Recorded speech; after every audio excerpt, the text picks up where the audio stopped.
চালের দোকানদার, এই যে চালবালি আমার কাছে চালগুলো বেচে দিল সব। এখন ঘুরতে ঘুরতে ওই যে মাঠে যাচ্ছি, গরু বাছুর বাঁধা আছে,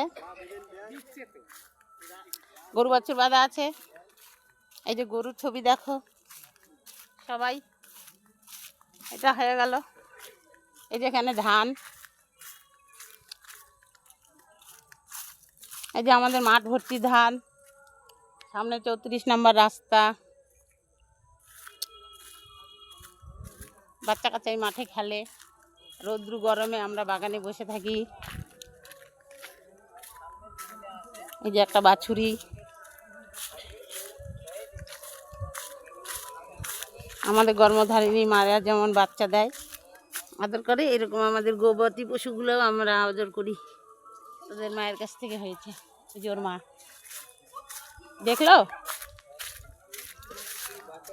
আর কিছু? এই যে আমার বাদলদা আটা দেয়, বাদলদা আটা দেয়। এই যে একটা সাইকেলওয়ালা, চুকাপুকুরে বাড়ি। রেশনের চালগুলা কি করলি?